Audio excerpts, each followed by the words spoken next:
வணக்கம் எல்லாருக்கும். இது இன்ஃபினிட்டி சினிமாஸ் தமிழ். இந்த வீடியோவில் நம்ம பார்க்க போகிறது த டியர் ஸ்மித் அப்படின்னு சொல்லிட்டு ரொம்ப ரீசெண்டாக வந்த ஒரு மூவி பற்றி தான். அதாவது 2024 ஏப்ரல் 4 அது நெட்ஃப்ளிக்ஸில் வந்திருக்கு. ஸோ ஏப்ரல் 4 அன்னைக்கு நான் ரொம்ப ரேண்டமாக பார்த்த ஒரு ரீசெண்ட் டைமில் நான் ரொம்ப ரேண்டமாக பார்த்த மூவினா அது இதுதான். சும்மா தூக்கம் வரலையே அப்படின்னு சொல்லி நெட்ஃப்ளிக்ஸை ஓப்பன் பண்ணலான்னு பண்ணப்போ டக்குன்னு நமக்கு அந்த ஃப்ளாஷ் கார்ட்ஸில் முதல்ல வரும் இல்லையா. ஸோ அப்படி பார்த்துட்டு சரி என்ன தான் பார்ப்போம் அப்படின்னு பார்த்த ஒரு மூவி. ஸோ இது வந்து ஒரு இட்டாலியன் மூவி ஆக்சுவலி. இது இதே பேர் தான், த டியர் ஸ்மித் அப்படின்னு சொல்லிட்டு இட்டாலியன் பெஸ்ட் செல்லரான ஒரு புக்கு இருந்திருக்கு. ஸோ அந்த புக்கை எழுதினவங்க யாருன்னு பார்த்தீங்கன்னா எரின் டோம். இந்த புக்கை பேஸ் பண்ணி தான் இந்த மூவியை எடுத்திருக்காங்க. ஸோ இந்த மூவிக்கு ரைட்டராகவும் இந்த எரின் டோம் தான் இருந்திருக்காங்க. ப்ளஸ் இதோட டேரக்டர் யாருன்னு பார்த்தீங்கன்னா அலெசாண்ட்ரோ ஜெனோவெசி. தென் ஆக்சுவலாக இதோட மியூசிக் பற்றி நான் நிஜமாக சொல்லி ஆகணும். ரொம்ப சூப்பரான மியூசிக். அந்த படம் எனக்கு பார்க்கறதுக்கு அந்த மியூசிக் தான் காரணமாக இருந்துச்சு. படம் ஒரு பக்கம் ஓடிட்டு இருந்தாலும் சைடில் அந்த மியூசிக் நம்ம மண்டக்குள்ளே ஓடிட்டு இருந்தது, அந்த மாதிரி இருந்துச்சு. ரொம்ப சூப்பரான மியூசிக். அந்த பேக்ரவுண்ட் அவ்வளோ சூப்பராக இருந்துச்சு. ஸோ இதோட மியூசிக் வந்து ஆண்ட்ரியா ஃபெரிங்கிற பர்சன் பண்ணியிருக்காங்க. பின்ன லீட் கேரக்டர்ஸ் எல்லாம் பார்த்தீங்கன்னா சைமன் பால்டசரோனி, அவங்க வந்து ரீஜல் வைல்டு மேல் லீட் கேரக்டர். தென் கேட்ரினா ஃபெரியோலி, இந்த கேரக்டர் இவங்க வந்து நிக்கா டவ், அந்த ஃபீமேல் லீட் கேரக்டர் பண்ணியிருப்பாங்க. தென் சப்ரைன் பெராவஷி, இவங்க வந்து மார்கரெட் அப்படிங்கிற கேரக்டர் பண்ணியிருக்காங்க. தென் ராபர்ட்டா ரொவேலி வந்து ஆனா மில்லிகன். தென் நார்மன் மில்லிகன்கிற கேரக்டர் வந்து ஆர்லாண்டோ லின்க்யூ இவங்க பண்ணியிருக்காங்க. இது இல்லாமல் இன்னும் சில கேரக்டர்ஸ் இருக்காங்க. இதில் இந்த மூவியை பொறுத்த வரைக்கும் ரொம்ப அதிகமான கேரக்டர்ஸ் எல்லாம் இன்ட்ரடியூஸ் பண்ணி காம்ப்ளிகேட் பண்ணாமல் ஓரளவுக்கு நீட்டாக தான் மூவி போயிருக்கு. ஸோ அந்த மூவியை பார்த்ததுக்கு இன்னொரு மெயின் ரீசன் என்னன்னா, மூவி டக்குன்னு செக் பண்ணி பார்த்தப்போ 1 hour 45 minutes டைமிங் வந்து ரொம்ப சின்னதாக இருந்துச்சு. ஸோ ஒரு சின்ன மூவி டக்குன்னு பார்த்துடலாம் அப்படின்னு பார்த்தது தான். ஸோ டியர் ஸ்மித்னு அங்கே ஒரு கான்செப்ட் இருக்குது. ஆக்சுவலாக அங்கே ஒரு இட்டாலியை பொறுத்த வரைக்கும் ஒரு சின்ன பிலீஃப் இருக்குன்னு நினைக்கிறேன். அவங்க சொல்கிறது என்னன்னா, டியர் ஸ்மித் வந்து அதாவது ஒரு டியர் ஸ்மித்தால் வந்து அடுத்தவங்க கஷ்டப்படுறாங்கன்னா அவங்களுக்கு கஷ்டத்தை இன்னும் கொஞ்சம் நல்லா இது பண்ணி அந்த பர்சனை அழ வைக்க முடியும். அவங்க அழ முடியாதவங்களா இருந்தாலுமே இந்த டியர் ஸ்மித் வந்து அவரோட கண்ணீரை அவங்களுக்கு கொடுத்து அவங்கள அழ வைப்பாங்க அப்படிங்கிற மாதிரி. ஸோ நம்ம நிக்கா இருக்காங்களா, நிக்காவோட பாயிண்ட் ஆஃப் வியூவில் தான் இந்த மூவி போயிட்டுருக்கோம். ஆக்சுவலாக நிக்காங்கிற அந்த பேரோட மீனிங் வந்து பட்டர்ஃப்ளையா, நல்லா இருந்துச்சு.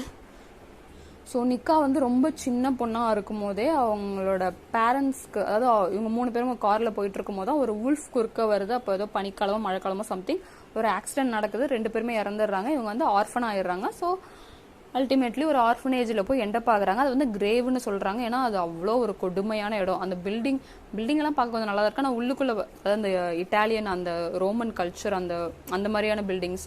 ஸோ அதெல்லாம் பார்க்கும்போது அந்த பில்டிங்ஸ்லாம் ரொம்ப சூப்பராக இருந்துச்சு சொல்லப்போனால். அங்கே இருக்க அந்த வீடுகள் அந்த இடம்லாம். ஸோ இவங்களுக்கு வந்து 17 இவங்களோட டீனேஜில் இருக்கும் போது இவங்களை வந்து அந்த ஆர்ஃபனேஜ்லேருந்து இந்த ஆனா அண்ட் அந்த ஆனா ப்ளஸ் அந்த மில்லிகன் ஃபேமிலி வந்து இவங்களை அடாப்ட் பண்ணுறாங்க. இவங்கள மட்டும் இல்லாமல் ரீகளையும் சேர்த்து அடாப்ட் பண்ணுறாங்க. இந்த ரீகல் யார், இந்த ரீகலுக்கும் நம்மளோட நிக்காக்கும் என்ன சம்மந்தம்? இவ்வளோ நாள் அதாவது ரீகல் தான் வந்து அந்த ஆர்ஃபனேஜில் வர எல்லாருமே சூஸ் பண்ணுற ஒரு பர்சனாக இருக்கும். அடாப்ட் பண்ண வருவாங்களே, அப்போ எல்லாருக்குமே தேவையான எல்லாருக்கும் வேணும்னு நினைக்கிற ஒரு பையனா அது ரீகலாக தான் இருப்பாங்க. ஆனால் ரீகல் வந்து எந்த அடாப்ஷனையும் ஏற்றுக்க மாட்டாங்க. ஆனால் இப்போ நிக்காவை சூஸ் பண்ணும்போது இவராக வாண்டடாக போய் பியானோவை ப்ளே பண்ணி நிக்கா கூட இவரும் ரீகலும் போயிடுவான். ஸோ ரீகலும் ஏன் இப்படி போகிறான், இவங்க 2 பேருக்கும் என்ன கனெக்ஷன் தான் இருக்குது, அந்த ரொமான்ஸ் இவங்க 2 பேருக்குள்ள அந்த ரொமான்ஸ் எப்படி எஸ்டாப்ளிஷ் ஆகுது, அந்த ரொமான்ஸ் இவங்களை எங்கே கொண்டு போய் நிறுத்துது, அண்டு இவங்களால சக்ஸஸ்ஃபுல் ஒரு அடல்ட் லைஃப் இவங்களால லீட் பண்ண முடிஞ்சுதா அப்படிங்கிற நிறைய விஷயங்களுக்கு ஆன்சர் பண்ணுற மாதிரியான ஒரு ஸ்டோரி தான் இந்த மூவி. ஸோ நம்ம நிக்கா வந்து ஒரு ஃபேண்டசியான ஒரு ஃபேமிலி வேணும் அப்படின்னு யோசிக்கிற மாதிரியான ஒரு டிப்பிக்கல் நார்மல் கேர்ள் மாதிரி தான். ஸோ அந்த ஃபேண்டசிக்குள்ளேயே அவங்க இருப்பாங்க. அவங்களோட அந்த ஃபேண்டசிக்குள்ளே ரிகலால் மேட்ச் ஆகவே முடியாது. பட் ஆனால் அவங்க 2 பேரும் ஒரு எனிமி மாதிரி தான் ஆரம்பத்தில் இதாகிட்டே இருப்பாங்க.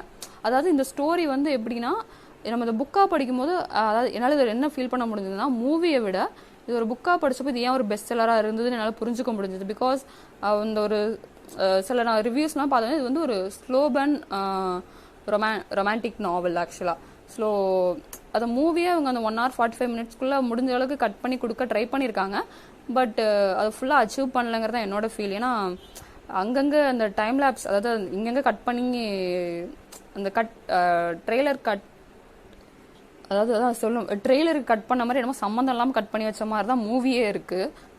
ஸோ ஒரு நாவலுக்கு உண்டான எல்லா விஷயமே அந்த மூவியில் இருக்குது. அந்த ரொமான்ஸ், அவங்க 2 பேருக்குள்ளே இருக்க அந்த கனெக்ஷன், மூவிலையுமே அந்த லீட் கேரக்டர்ஸ் வந்து அந்த ரொமான்ஸ், அவங்களுக்குள்ள அந்த கெமிஸ்ட்ரி வந்து சூப்பராக ஒர்க் அவுட் ஆயிருக்கு. ஆனால் அந்த ரொமான்ஸ் எப்படி எஸ்டாப்ளிஷ் ஆகுதுங்கிறத அங்கே ப்ராப்பராக சொல்லாத மாதிரி இருக்குது. ப்ளஸ் என்ன சொல்ல, அவங்களோட அந்த பாஸ்ட் ட்ராமாஸ், அதாவது ஆர்ஃபனேஜ்லேருந்து வந்திருக்காங்க, ஒரு ஆர்ஃபனாக இருக்காங்கங்கும் போது அந்த சுற்றி இருக்க சில சுச்சுவேஷன்ஸ், ப்ளஸ் இவங்க 2 பேருக்குமே இவங்களோட லவ் அக்செப்ட் பண்ண, 2 பேருக்கு நடுவிலுமே அந்த ஒரு லவ்வுங்க இருக்கு, அதை வந்து 2 பேருமே அக்செப்ட் பண்ணிக்க முடியல பிகாஸ் ஆஃப் தேர் ட்ராமாஸ். அந்த ட்ராமாஸ் வந்து ஏன் அப்படிங்கறத பெருசாக எக்ஸ்ப்ளோர் பண்ணல, சும்மா ஏதோ ஒரு கதையா இல்லை ஒரு பேச்சுவாக்கில் சொல்லிட்டு போற மாதிரியான ஒரு டோன்ல தான் போயிட்டு இருக்கு. பட் அவங்க 1 hour 45 minutesங்கும் போது எவ்வளோ காட்ட முடியுமோ அதை காட்டியிருக்காங்க. ஸோ கண்டிப்பாக வாட்ச் பண்ணணும் அப்படின்னு சொல்கிற மாதிரி மூவி இல்லை. பட் இந்த புக் லவ்வர்ஸ் யாராவது இருந்தீங்கன்னா நீங்கள் கண்டிப்பாக வாட்ச் பண்ணலாம். ஏன்னா என்னால் இந்த மூவியை விட என்னால் அந்த புக் கூட நல்லா கனெக்ட் ஆக முடிஞ்சது. அந்த ஸ்டோரி, அதாவது அதில் அந்த கொஞ்சம் கொஞ்சம் நான் பார்த்த சில விஷயங்களை வச்சு அந்த புக்காக படிச்சிருந்தா எவ்வளோ சூப்பராக இருந்திருக்கும் அப்படிங்கிற மாதிரி எனக்கு ஃபீல் ஆச்சு.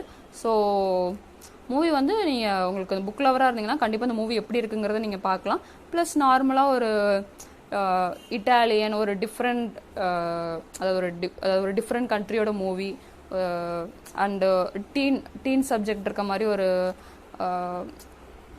ஒரு காம்ப்ளிகேட்டடான ரொமான்ஸ் ஸ்டோரி, இதெல்லாம் பார்க்க பிடிக்கும்னா கண்டிப்பாக நீங்கள் இந்த மூவி பார்க்கலாம்.